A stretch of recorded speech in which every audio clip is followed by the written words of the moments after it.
ここお願いします。トラックお願いします。すみません、こちらもお願いします。ごめんなさい。はい。どうもありがとう。必要な方よろしかったら手を挙げるか声かけてあげてください。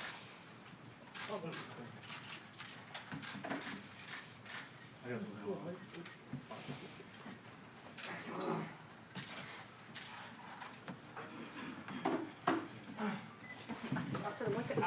はい。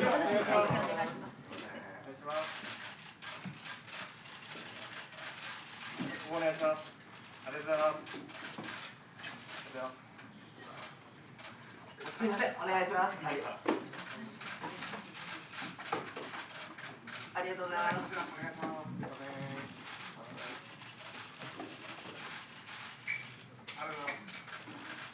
お願いします。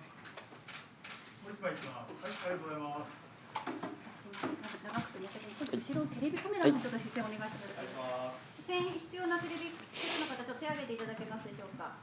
お願いします。皆さんよろしいでしょうか。はい。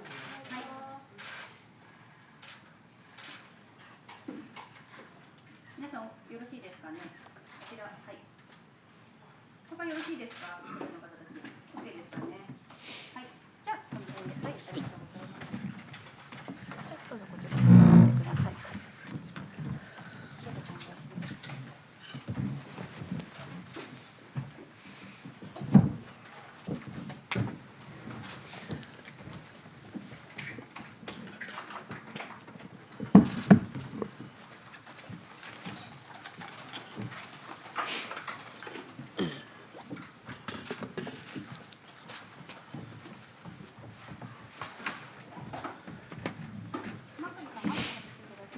はい。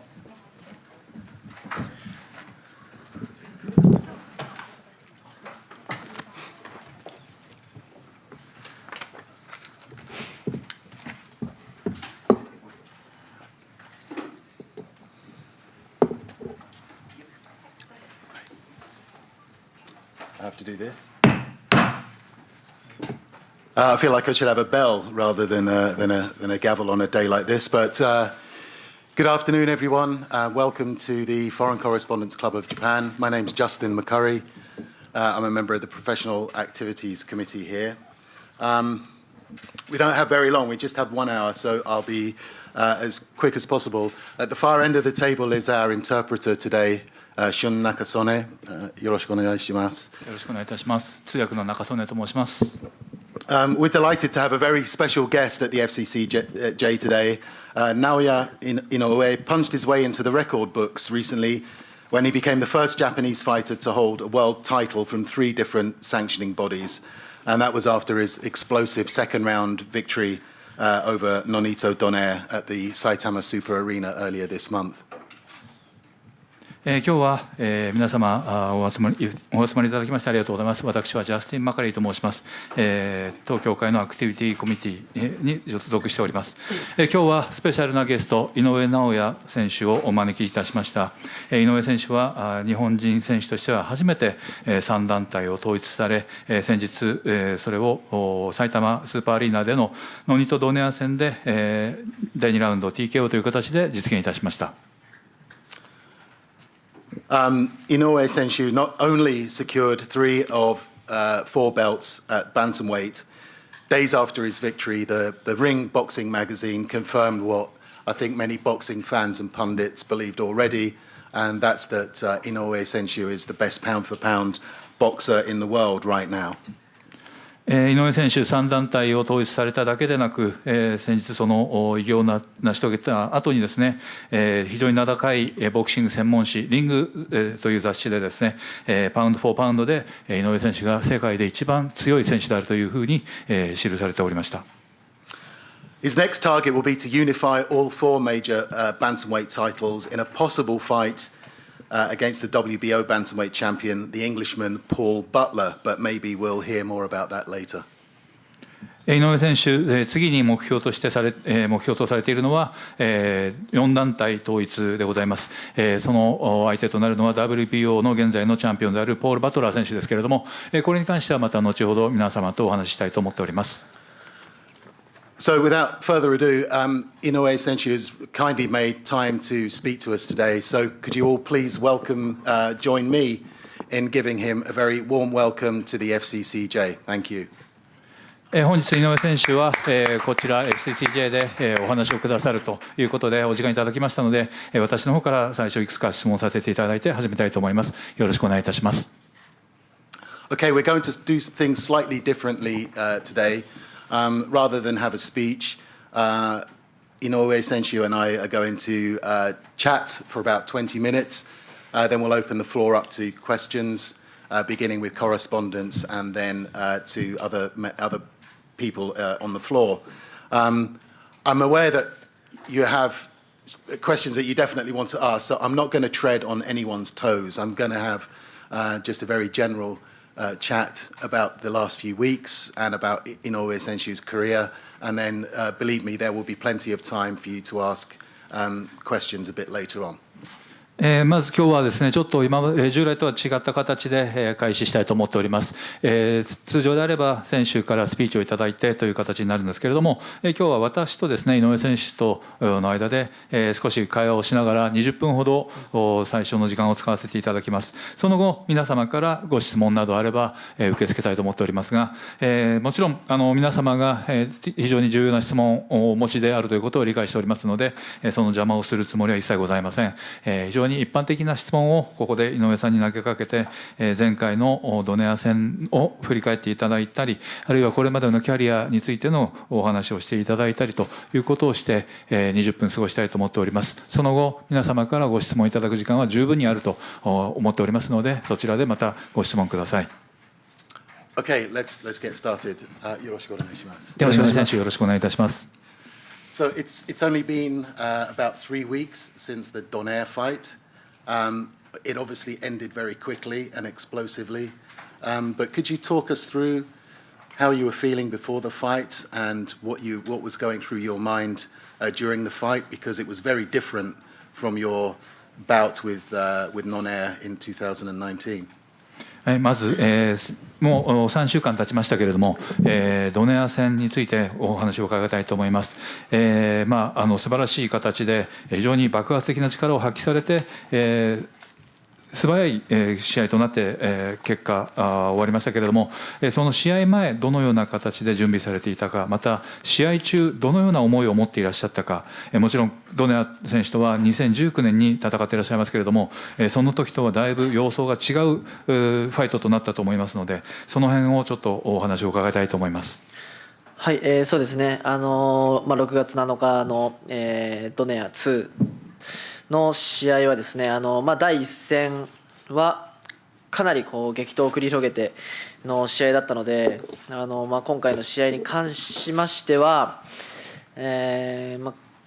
かなり気を引き締めて、トレーニングも行いましたし、今まで以上の対策を練りながら、挑んだ試合ではありました。試合当日、自分自身のそのコンディションという面に関してすごくよく仕上がりましたし、自信もすごくあったので、試合の結果については、自分が想像してた、予想していた試合内容のプランの一つではありました。Okay, looking back, June 7th, the Donaire 2 was a little different from the very first bout that we had in 2019. The first bout was a very fierce bout, but so that from that experience, I was trying to brace myself for this second bout and well prepared for the bout. On the fight day, my condition was very good, and I had so much confidence. And as a result, we came out with the result that sort of we expected in a way.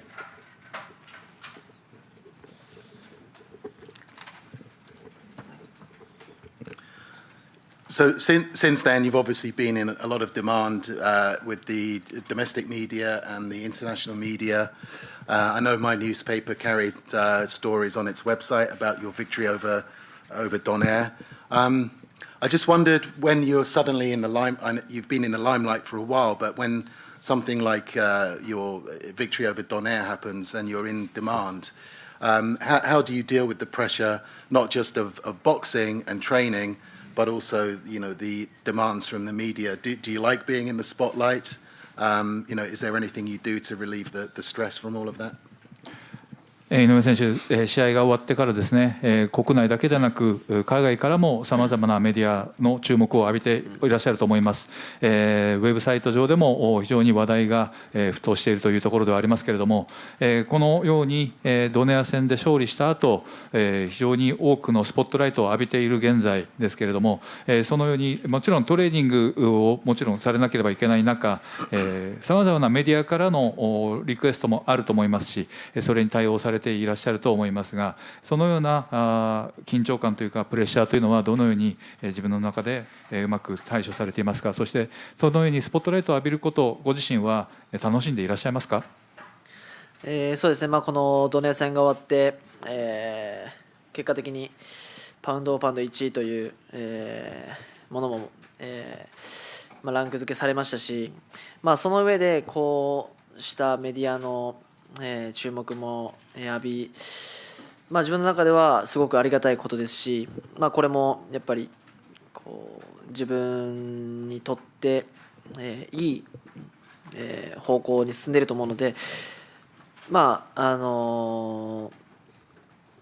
ディアの方も少しずつ露出していけたらなと思います。はい、Yes, I'm very grateful that I was victorious in that Donaire fight, and also that I was ranked number 1 in Ring Magazine for pound boxer. So I do receive a lot of media attention right now, and I'm very thankful for that. And I think I'm moving toward the right direction because of that. So I'd like to thank all the media for paying attention to me, and I'd like to have more exposure in media in the future. So some people may not be aware that the recent Donaire fight was actually your 23rd bout as a professional. In fact, I think the 10th anniversary of your debut is in October this year. So could you tell us a bit more about why you got into boxing, how you got into boxing in the first place? I know your father is your coach, and also talk us through the early stages of your career. 井上選手の活躍は皆さん、ご存知なところだと思いますけれども、ただまだ、井上選手のことをよくご存知ない方も、実は今年の10月に、プロデビューから10周年を迎えられる、ということや、ドネア戦が、プロとして23試合目、というもうかなりの数をこなしていらっしゃるということも、まだ、ご存知ない方もいらっしゃると思うので、ちょっと井上選手がですね、いかにボクシングを始められたか、どうして始めたのか、またどのようにしてそのきっかけがあったのか。もちろんお父様がコーチでいらっしゃるということは存じ上げていますし、ただその中でもボクシングご自身のキャリアの中で、序盤の段階はどのようなものであったかなどちょっとお話しいただければと思います。はい、まずそのボクシングを始めたきっかけというのは、小学校1年生の時に、父親がアマチュアのボクサーであったこと、そのトレーニングを、見てた上で自分も、ボクシングを始めたいなと、思うようになり、父から教えてもらうようになりました。Well, my first experience with boxing was when I was the first grade in elementary school. And back then, my father was an amateur boxer, and I saw him train, and that kind of inspired me a lot. So I just wanted to start the same as he was doing. And my father actually let me do boxing and taught me some boxing techniques.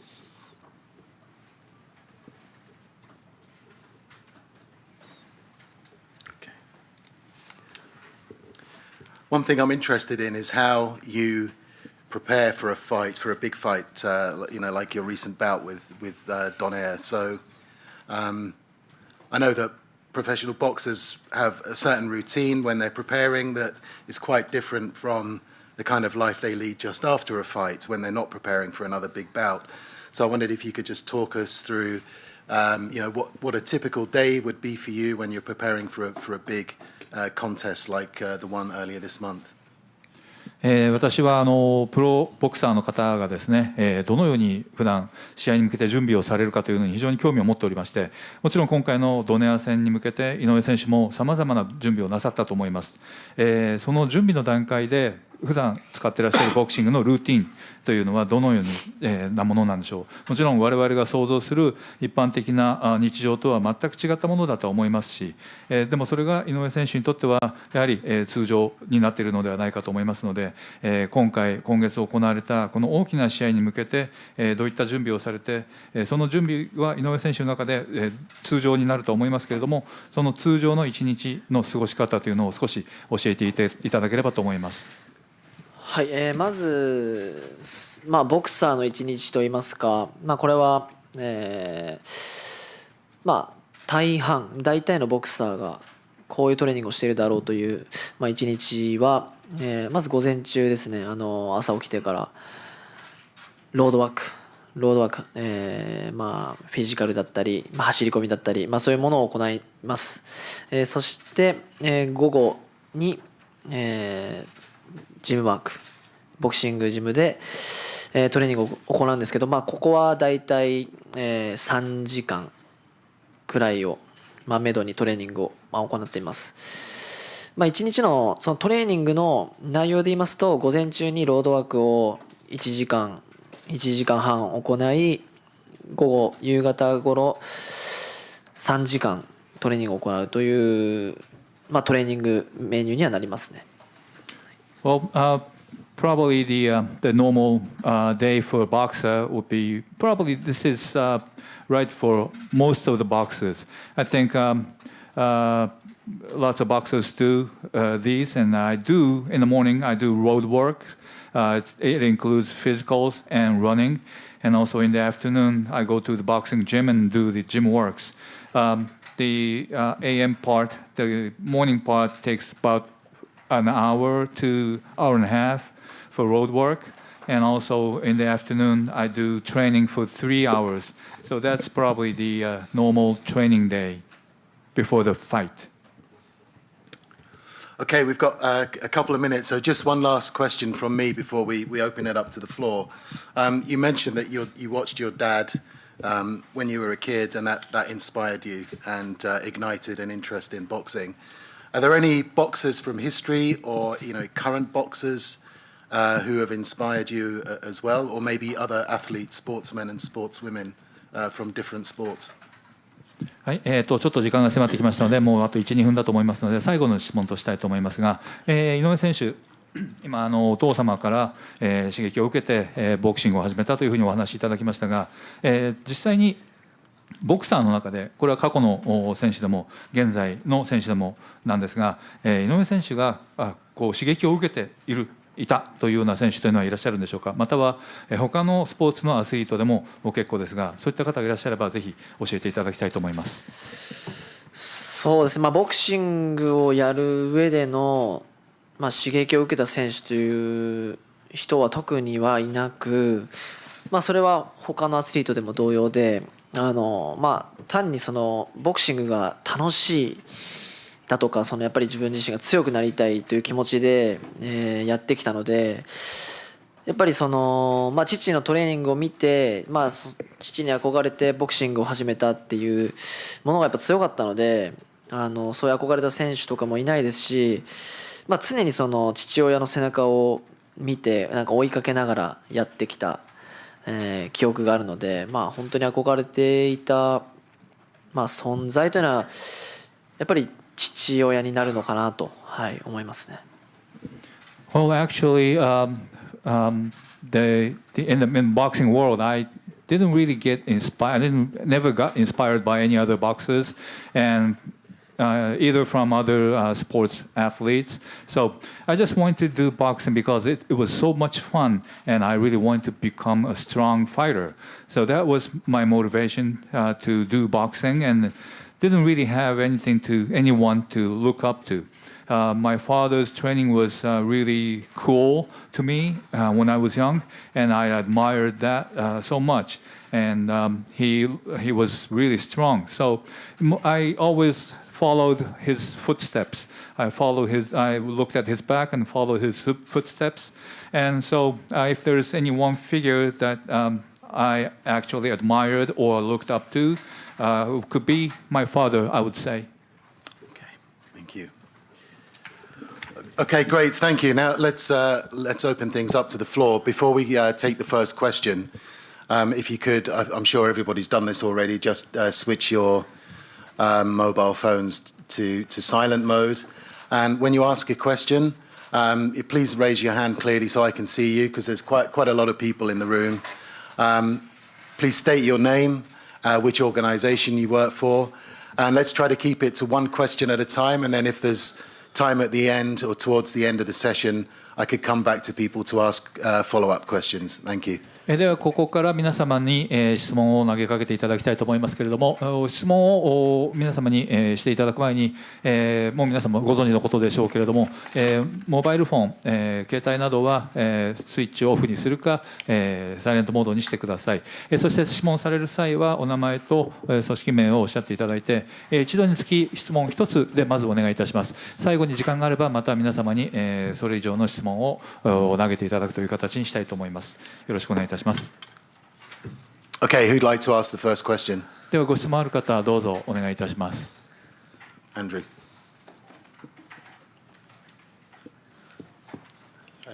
Andrew McCurdy from AFP.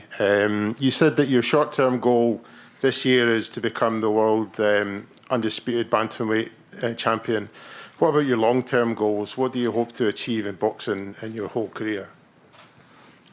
TFP のアンドルと申します。井上選手、今年の目標として、4団体統一ということを掲げられていますけれども、もっと長期的な目標として、ご自身のボクシングキャリアを通しての目標というのがもしあれば、お聞かせください。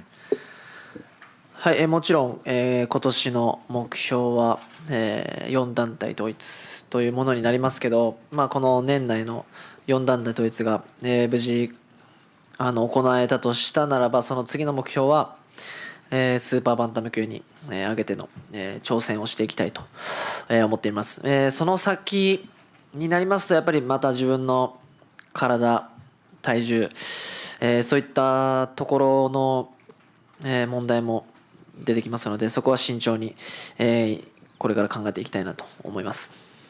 Of course, like you said, my short-term goal is to unify the 4 sanctioning bodies titles this year. So if I can achieve that goal by the end of this year, I'd like to move up to the super bantamweight and challenge in that class as well. And any goals beyond that, it all depends on my conditions, my physical conditions and my weight conditions. So I'd like to see very carefully what lies ahead from that point on. Okay, thank you. Next question. 次の質問をどうぞ。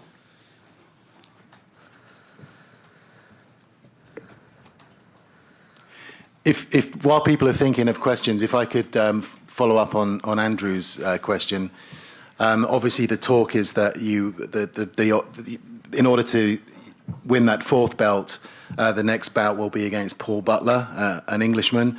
Are you able to tell us if there's been any progress in deciding a date or a venue? I know there's not a great deal you can say at this point, perhaps, but if you could let us know if there's been any progress with that. And also, as for the venue, most of your fights have been in Japan, although you've fought in the US and Scotland.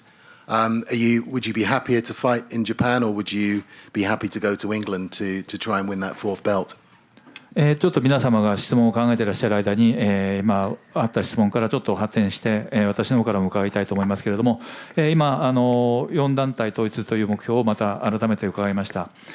そして今現在、WBO のチャンピオンというのはポール・バトラー選手になりますので、もし可能であるのであれば、そのバトラー選手との話し合いというのはどこまで進んでいるか分かりませんけれども、現時点で今どの程度話し合いが進んでいらっしゃるか、日にちであったり会場であったり、そういったものがもし分かればお知らせいただきたいですし、そうでなくともどの程度まで今進んでいるお話なのか、そしてですね、さらには会場としてこれまで井上選手は日本国内での戦いというのは非常に多くありまして、もちろんアメリカそしてスコットランドでも試合を行ってきていますけれども、日本でこの統一戦4団体統一戦が開催されるのであれば、ぜひそうしたいと願っていらっしゃいますか、あるいはまたそれ別の国でもやってみたいというお気持ちはあるんでしょうか。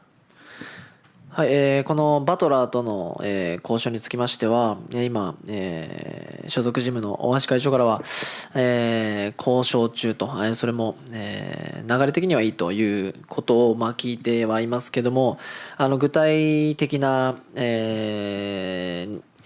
程などはまだ、聞いてません。そしてこの開催国につきましては、この4団体統一の試合が実現するのであれば、自分は日本でもアメリカでもイギリスでも、どこでも、いいと思っているので、この実現に向けて進めていきたいなと思っております。Well, about the negotiation with the Butler side, my chairman, the Ohashi-san, the chairman of my gym, says that he is still in negotiation, but he says that it's moving toward a good direction. We're having a good progress, but I have no specific information about date or venues. And about the venue, my preference is not really there. So if this could take place by the end of this year, I don't care if it's going to happen in Japan or USA, UK. It doesn't really matter. If it happens, I'd like to fight that fight, no matter where that takes place. Thank you. Any questions from the floor? This is for anybody attending, not just correspondent members. 質問がありましたらどうぞ。もちろん大丈夫です。日本語でも結構です。こちらの会場にいらっしゃる方、どなたからでも質問を受け付けさせていただきますので、何かありましたらどうぞ。Yes, go ahead. す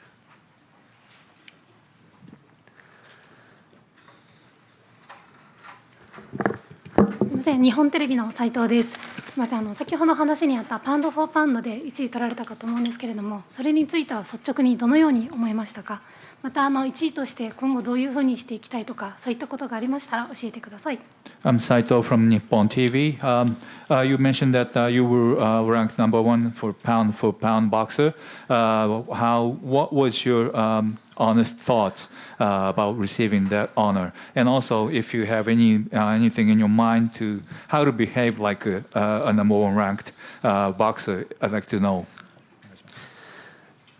このドネア戦で勝ち方次第と、試合前に言われていたので、その勝ち方次第では1位になるのかなという自分の中ではそういう思いではいたので、その結果これ以上ない試合内容で終わることができたので、その結果パウンド・オブ・パウンド1位ということに関しては自分の中ですごく、良かったなと満足する結果ではありました。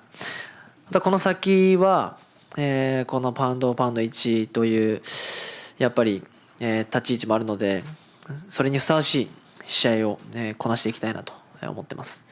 そのためにも4団体統一をした上でスーパーバンタム級に上げて、また新たなステージで挑戦していきたいなと思ってます。Yes, I knew that people were saying that it all depends on how I win the Donaire fight. For me to become number one and that Ring Magazine's ranking for pound ranking. So actually, as a result, I really had the best result I could ever think of. So, and I received that position at number one pound for pound boxer. So I'm pretty much content with that. I'm very satisfied with the result. And from beyond on, as a number one ranked boxer, I like to have fights that the number one ranked number one ranker deserves. So in order for me to achieve that goal, I need to unify 4 titles and then move on to the super bantamweight and then show good fights in that weight class as well. Thank you. Yes.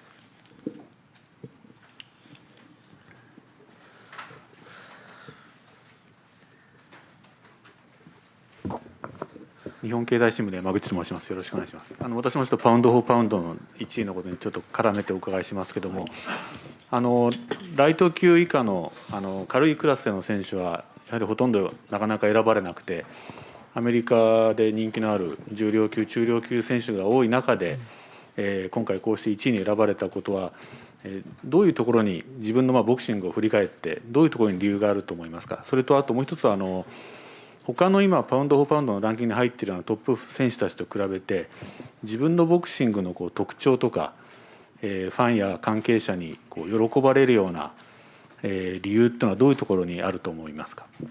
Well, I'm Yamaguchi from Nikkei Shimbun.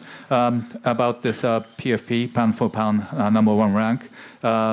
There aren't very many boxers who are ranked in the weight classes of lightweight or lower who be selected as #1 pound for pound boxer. So it really means a lot. It must mean a lot to you. But why do you think? What made it clear that you were selected as #1 PFP boxer? And also, compared to other top-ranked pound-for-pound boxers, what characteristics do you think you have in your boxing style? そうですね。自分のボクシングの何が喜ばれるかというものは自分の中でもまだ分かりませんけど、ただプロボクサーとして自分の試合を、高いチケットを買って来てくれる、お客さんに対して自分は満足させたいなという気持ちもありますし、プロとしてしっかり山場を作り倒すところ、しっかりと結果を出すところっていうものはすごく意識しながら戦っているので、ただ勝てばいいという、考えではなく、もちろん自分自身の強さを示すためもあるんですけど、まずはこの試合を見に来てくださるファンに、素晴らしい試合を見せたいなという思いで試合をやっているので、その結果が今23戦 20KO という結果につながっていて、その倒すボクシングっていうものが評価されているので、この重量級中量級が多いこのランキングの中で、自分が入っていけるのではないかなと思ってます。Yes, I'm still not quite sure what's appealing in my boxing to fans in the world, boxing fans in the world. But as a professional boxer, what I think I need to do is to satisfy all the customers, all the fans, all the spectators who buy expensive tickets to come and see my fight. I like to bring out the best fight that I could possibly have, and then knock out the opponent and have a good result. I have to show them good fights during the match, and not only to win the match, but to express or show my strength as an elite boxer. So I like to display the best bout that I can possibly have for all the fans who come to see my fight. So as a result, I think I have this record with 23 bouts and 20 knockouts. So I'm always trying to beat the opponent. I'm trying to knock out the opponent all the time. So and that the way I fight like that was probably have a good recognition and among all the boxers, including the heavyweight and middleweight boxers, I was able to achieve this great accomplishment of winning, being ranked number 1 as a PFP boxer. Thank you. Any more questions from the floor? Yes, go ahead. 他にご質問あればどうぞお願いします。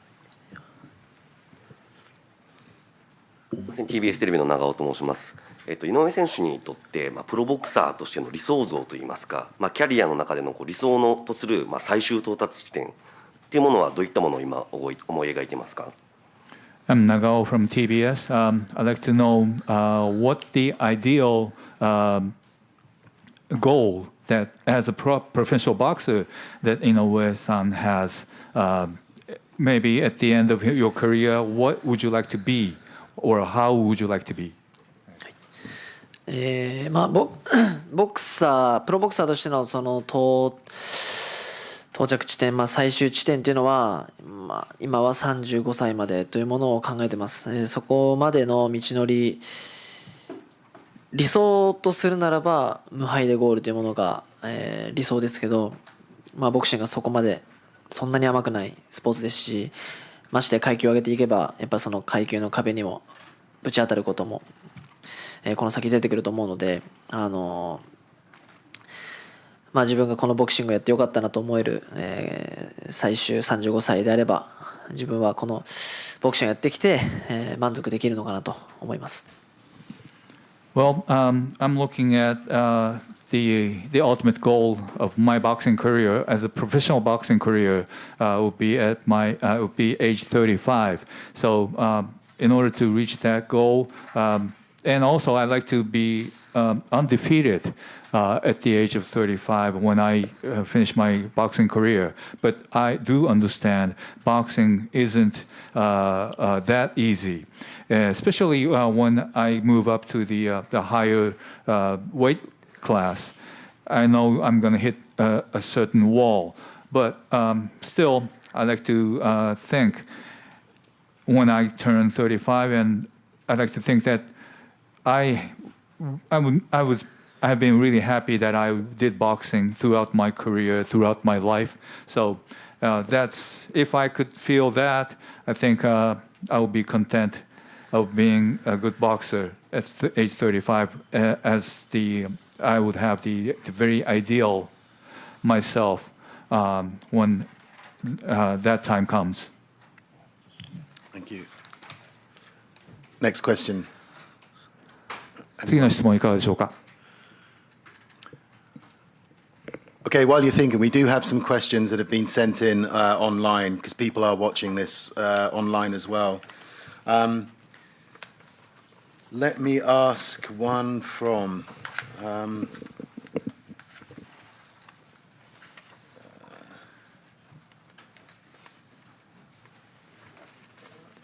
Okay, let's start with this one. It's from Yoshitaka Egawa from Tokyo Sports Press.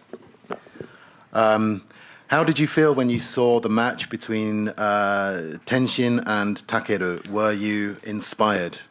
皆様がご質問を考えていらっしゃる間に、また私の方からですね、オンラインで受けている質問をいくつかピックアップしたいと思います。一つここに、東京スポーツプレスの江川義孝さんからいただきました。井上さん、この那須川天心選手、そして武選手のマッチ、についてはどのような印象を持たれましたか。何か刺激になることはありましたか。そうですね、もちろん、日本人として、日本人の最強2人が、戦った試合に関しては、自分ももちろん見てましたし、刺激を受けることも、ありました。はい。Yes, of course. As a Japanese, I watched the two best Japanese fighters fighting against each other. So I watched the bout, and also I got really inspired. And here's another one that's been sent in from Miguel Angel Castañeda Jimenez, Sexto Anillo. Okay, who would you like to fight first? Murodjon Akhmadaliev or Stephen Fulton? これはミゲル・アンヘル・カスタニエダ・ヒメネスさんからいただいた質問です。井上選手、まず最初に戦いたい相手はどちらでしょう。ムラドジャン・アフマダリエフ選手、あるいはスティーブン・フルトン選手、どちらの選手と先に戦いたいと思われますか。この両選手がこの先統一戦を、する流れになるのであれば、自分が4団体をバンタム級で取り、その両者が4団体王者になり、4団体王者同士が戦うのが自分の中ではすごく理想なのかなと思います。If the two you mentioned are to have the unification match, and then if I am successful of unifying 4 major sanctioning bodies titles, then the winner of the other match and I will probably should have a match, and I think that's an ideal scenario in the boxing world. Thank you. Are there any questions from the floor? 会場の皆様からいかがでしょう。ご質問ありますか。Please feel free. This is a rare opportunity to ask questions to the best pound-for-pound boxer in the world. So please go ahead. Yes. もしよろしかったらどうぞお願いいたします。パウンド・フォー・パウンド1位になったことで、ウシクとかクロフォードとか、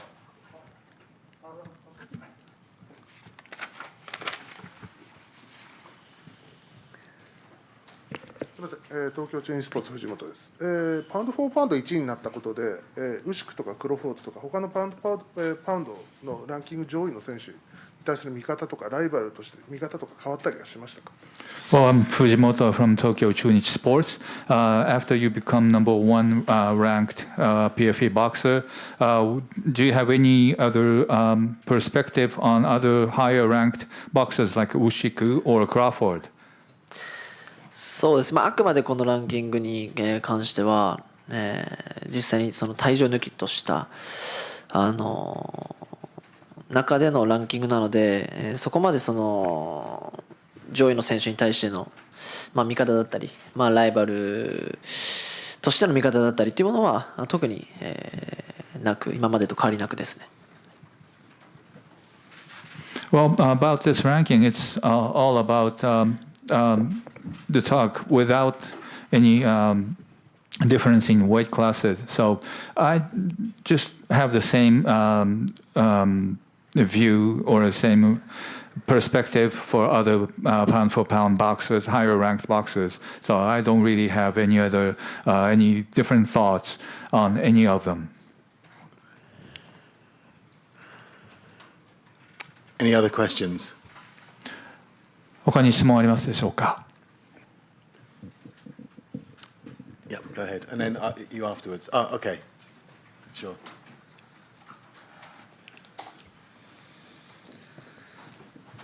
サンケイスポーツの尾崎と申します。ドネア選手の試合の次の日の一夜明けの段階ではまだバトラー選手の映像は見てないとおっしゃってたと思うんですけど、あれから映像を見る機会はありましたでしょうか。もし見てたら印象など教えてください。あとすみません、スーパーバンタムのそのさっき言ったアフマダリエフと、フルトン最近試合しましたけども、その試合を見てますかっていうのも印象など教えてください。すみません。Okida from Sankei Sports. The next day you had the right after you had a bout against Donaire, you said that you hadn't really seen Butler fight in the video, but have you seen him fight in the video? Or if you have, I'd like to know how you thought about it, and also about the super bantamweight boxers that were mentioned earlier. They just had a bout. So have you seen that bout as well? And if there is any impression from you about that bout, I would like to hear. バトラーの試合はダイジェストで見出したいぐらいの段階であります。はい。その印象は、ダイジェストなので、なんとも言えないですが、本当正統派で、いいボクサーだなという印象は、持ちました。スーパーバンタム級の両選手につきましては、まだ映像は、直近の試合の映像は見てないですし、まだそこまで見るまでではないかなと思う時期なので、見てません。About the Butler's fight, I saw the video, the digested video. It's a highlight video, so because it was a highlight, I couldn't really see the entire bout. But my impression was that he's a very straightforward boxer, and he's a very talented boxer. About the super bantamweight fight between those two guys, I haven't really got a chance to look at it, and at this moment, I don't think I need to because I'm still fighting at the bantamweight. Yes, go ahead. Thank you.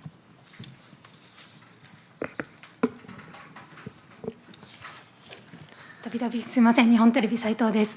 この間のドネア選手戦も含め23戦23勝と本当素晴らしい成績を収めてきたと思うんですけれども、中でも自分が一番手応えのあった試合、これはやりきったぞと思える試合があったかどうかと、その試合を通じてその後の自分のボクシング人生何か変わったか、そういったことがあったら教えてください。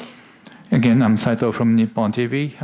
After the bout against Donaire, you had 23 bouts in your professional career and 23 wins.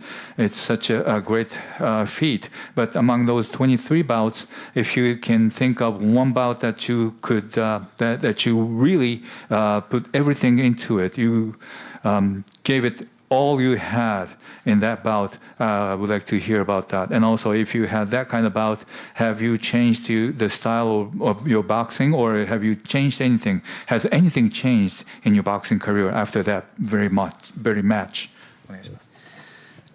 23戦、この間のドネア戦を、終わるまでは自分の中のベストバウトというのは、どれがどうかなという、23試合、1位につける試合はあったんですけど、この間のドネア戦を終えてから、確実にそのドネア戦が1位だなっていうのは自分の中でありましたし、準備段階、そして試合の当日、体の戻し方とリングの中での、体の状態の良さっていうものは、この23戦を通してドネア戦が一番良かったのかなと思います。Until I had that 23rd match against Donaire, I had a couple of matches that I thought would be number one bout in my career. But after this month's fight against Donaire, that was definitely my best bout in my career. When you talk about the preparation for the match, and also the match day, and also how I got my weight back for the match on that very day, and also during the match on the ring, I was really in the best condition of my entire career. So I would say I'd rank that match as the best match out of 23 bouts I had in my career.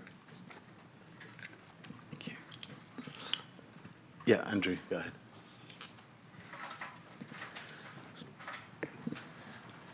Floyd Mayweather recently announced that he's coming back to Japan to fight another exhibition. It'll be his second exhibition in Japan. Exhibition fights like this involving retired boxers, YouTubers, basketball players, pop stars, etc., have become very popular in recent years. Some people say it's good because it brings attention to boxing, and some people say it's bad because it kind of makes a fool of boxing. As a professional boxer yourself, what do you think of exhibition fights? メイウェザー選手がですね、また日本で、エキシビションマッチがあるんであればまた来ても良いというようなこともコメントしています。このエキシビションマッチというのは、かつてボクサー、現役のボクサーだった人であったり YouTuber であったりポップスターであったりという人たちが出て、結構な人気を博しているところもあります。ただ、それでボクシングに、とても注目が集まる点ではいいんではないかという意見もあれば、これはちょっとボクシングをバカにしているところがあるんではないかという、良くないんではないかという意見もあります。プロボクサーとして井上選手、こういったエキシビションマッチについてはどのようなお考えをお持ちでしょうか。そうですね、この質問すごく難しく難しいところであるんですけど、自分的には気持ち的に半々ですね。はい、いい面もあればそうでない面もあるのかなと、思います。でもこうしてメイウェザーが日本に来て試合をするということはそれだけの注目度も集まりますし、ボクシングというものもすごく広まるのでいいところもあるのではないかなと、思います。Well, this is a very difficult question that I need to answer, and then for me, I think it's probably half and half, half good, half not so good. And Mayweather coming to Japan would bring a lot of attention to the boxing world, so it's a good thing, and and it helps boxing prevail in the entire world. So for that perspective, I think it's a good thing. Thank you. We have about 10 minutes left, so there's plenty of time for more questions. あとまだ10分ほどお時間ありますので、十分ご質問いただけると思います。お願いします。アソシエイトメンバーの塩村です。子供の時に随分ボクシングをのファンで楽しんでたんですね。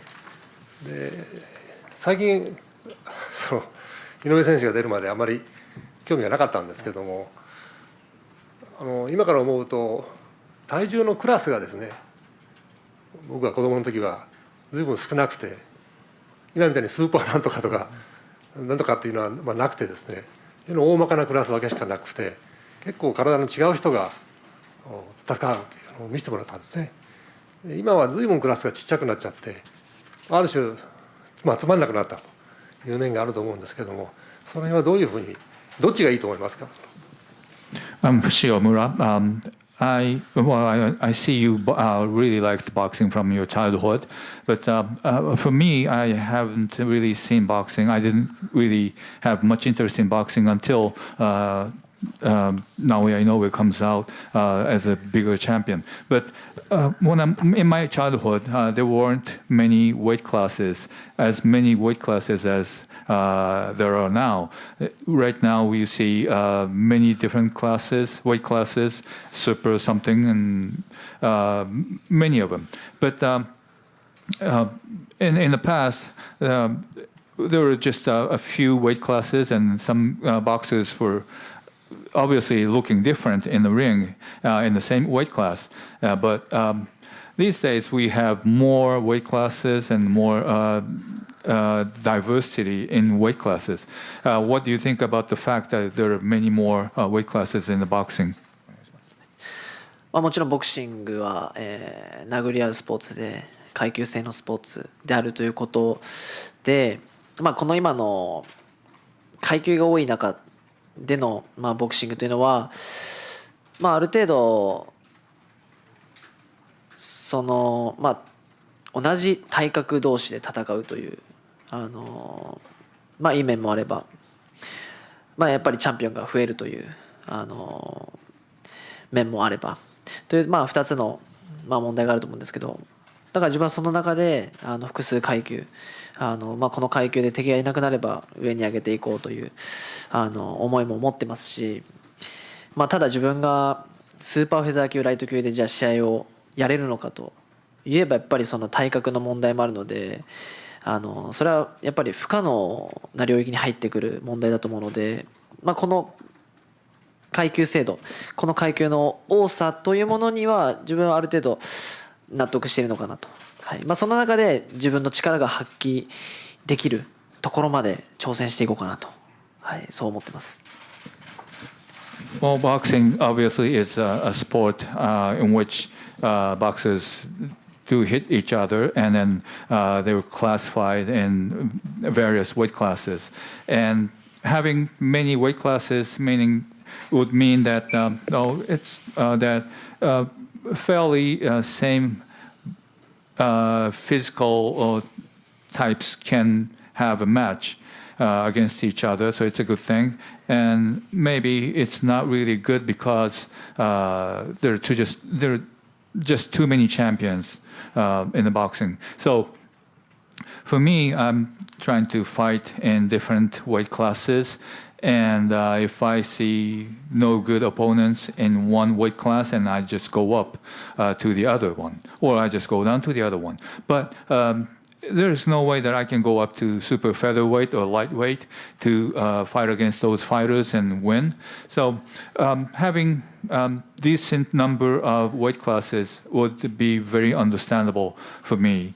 And if I'm fighting in certain weight class, I would like to try my best to give out all I have, and that's what I want to try to do.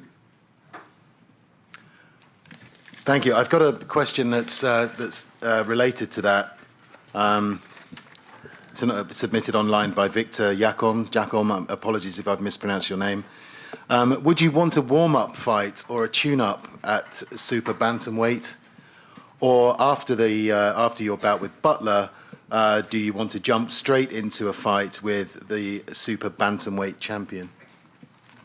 今、その階級に関したような質問がオンラインで来ていましたので、ちょっとこちらもご紹介させていただきます。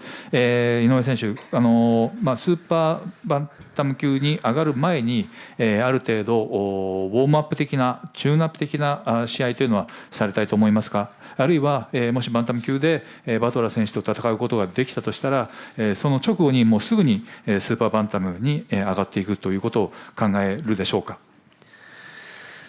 今の状態であればスーパーバンタム級は、自分の中で、ベストな階級になるのではないかなと思っているので、ここはマッチメイクのタイミング次第にはよりますけど、一発目で挑戦ができるのであれば自分はしたいなと思ってますし、そういう流れタイミングがないのであれば一戦挟むことも中には出てくるかなと、思います。Well, for me right now, looking at my own condition, I think super bantamweight is the best weight class for myself. But and if the timing is right, and if I have a good opportunity, then I will try to just go up to the super bantamweight right after my last bout in the bantamweight class. If that doesn't happen with good timing, then I might have another match before I move up actually to the super bantamweight class. Thank you. I think we have time for one or two. Yes. あと1、2問、お願いできると思います。よろしくお願いいたします。日刊スポーツの藤中と申します。井上選手は今まで一番大きな会場となる埼玉スーパーアリーナで、1万9000、2万人ぐらいだと思うんですけど、東京ドームなど5万人クラスのところで、いつかやってみたいというようなお気持ちはあるでしょうか。I'm Fujinaka from Nikkan Sports. You had your bout in the biggest arena, which was Saitama Super Arena just this month, which holds about 20,000 fans. But would you like to have your match in a bigger venue like Tokyo Dome, which could hold up to 50,000 fans? この間の東京ドームでの試合も、拝見したんですけども、あまりにも遠すぎて試合が見れないというそういう状況に陥るのではないかと思うので、広くても埼玉スーパーアリーナこの辺りがちょうどいいのではないかなと、はい、思います。Well, I just saw the bout, which was held at Tokyo Dome earlier this month, but the venue was just too big, and I was too far out away from the ring, so that's what it was. And probably the largest venue I could think of would be something like Saitama Super Arena. That would be the most ideal size of the venue that I would fight in. Any more questions from the floor? Yes. 他にご質問があればお願いします。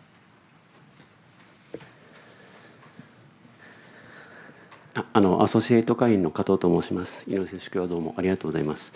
すみません、2つ質問をさせてください。一つは先ほどもお父様を本当に尊敬されているというお話ありましたけれども、井上選手がその世界チャンピオンにまでなられるにあたって、お父上から受けてきた指導の中でこれが一番影響が大きかったと、これがあったから世界チャンピオンになることができたということがもしあれば教えていただきたいと思います。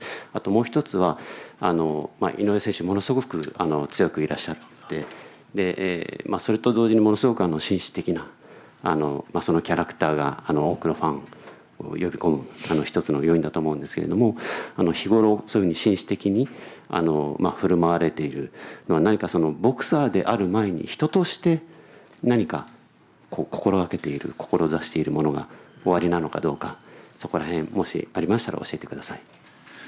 I'm Kato from as an associate member here. I have two questions to Mr. Inoue.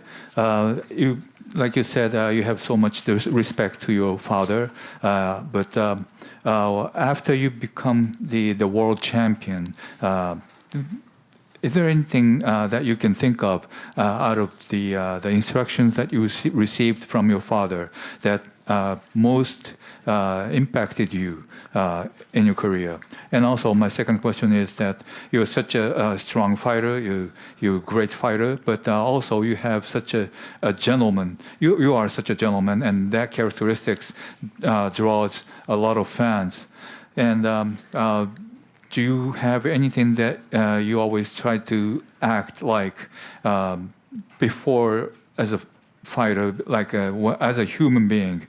You were such a gentleman. I'd like to know if you have something important in your mind to always behave yourself.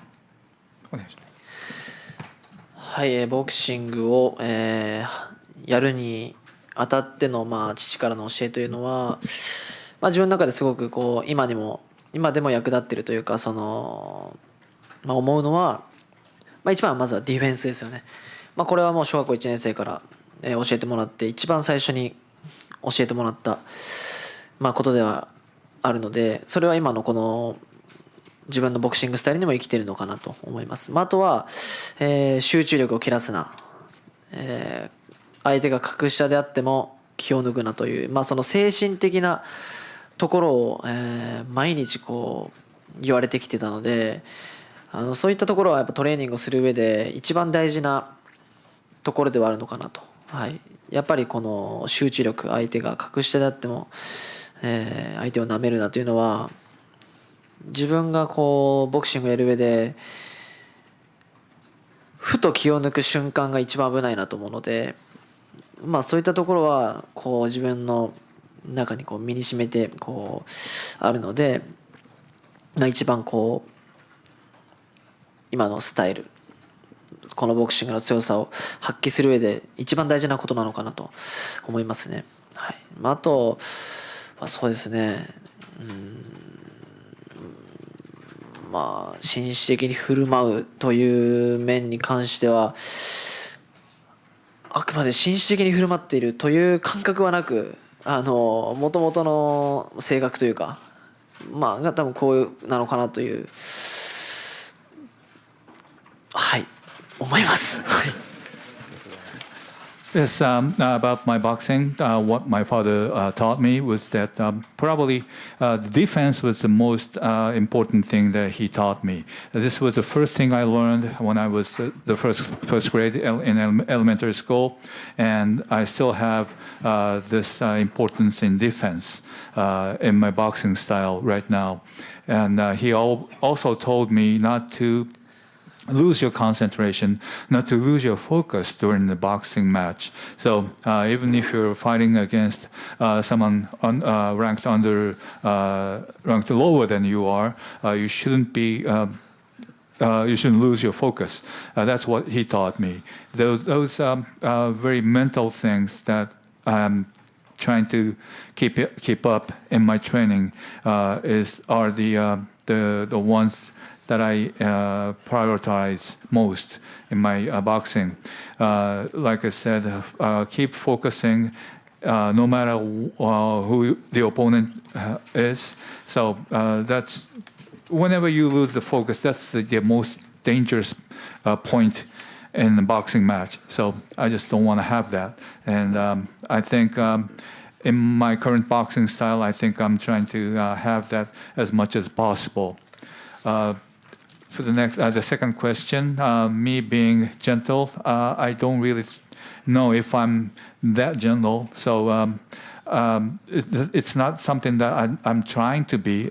I think it's just natural. I think I'm natural being myself. So and probably I have that characteristics in my own self.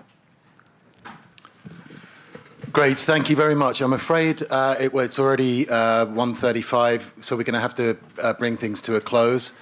Thank you very much for the great questions, and apologies to those of you here and who are watching online who were unable to ask your questions.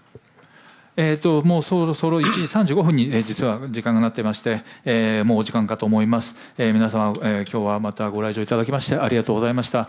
そしてオンラインで参加された方々、すべてちょっとご質問をご紹介できなかったのは、申し訳なく思っております。お詫び申し上げます。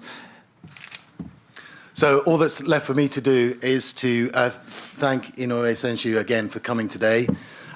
Many congratulations on your recent victory.